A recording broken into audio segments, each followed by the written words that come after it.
அரசியலில் ஒரு நட்சத்திரமாக இருந்து கொண்டு தமிழ்நாட்டு அரசியலில் இந்திய நாட்டு ஆளும் கட்சியினருக்கும் புதிய பழைய எதிர்கட்சியினர்களுக்கும் ஒரு சவாலாக இருந்து கொண்டு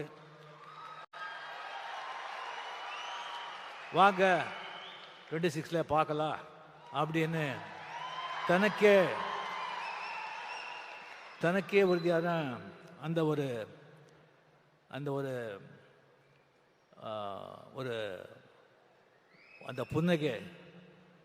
புன்னகையுடன் செயல்பட்டு கொண்டிருக்கும் சிஎம் அவர்களுக்கு மதிப்புரிய என்னுடைய நண்பர் தமிழக முதலமைச்சர் மு.க. ஸ்டாலின் அவர்களுக்கு என்னுடைய முதற்கண் வணக்கத்தை தெரிவித்துக் கொண்டு, அவர் இளையராஜா சார் அவர்கள் எப்போ இந்த சிம்பனி எழுதி இது லண்டனில் ரெக்கார்ட் பண்ண போகிறேன், இது மிகப்பெரிய ஒரு சாதனை அப்படி அனௌன்ஸ் பண்ணாங்களோ அப்போவே சிஎம் அவர்கள் இளையராஜா ஸ்டுடியோவுக்கு போய் அவரை வாழ்த்தினார்.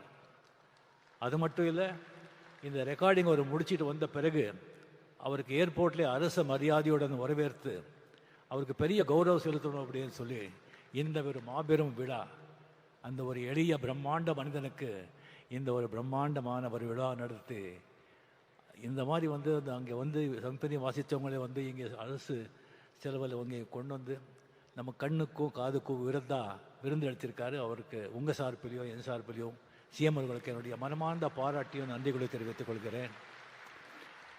அன்பு தம்பி டெபுட்டி சிஎம் உதய அவர்களே, சுவாமிநாதன் அவர்களே, சீஃப் செக்ரட்டரி அவர்களே, என்னுடைய கலையுக அண்ணா கமல்ஹாசன் அவர்களே, நான் அதிசய மனிதர்களை நான் புராணத்தில் படிச்சிருக்கேன், இதிகாசத்தில் படிச்சிருக்கேன். அது நான் கண்ணாலே பார்த்த அதிசய மனிதர் இளையராஜா அவர்கள். இளையராஜா அவர்களே, இங்கே வந்திருக்கும் அரசியல் நண்பர்களே, பெரியவர்களே, தாய்மார்களே, பிரஸ் மீடியா நண்பர்களே, என்னை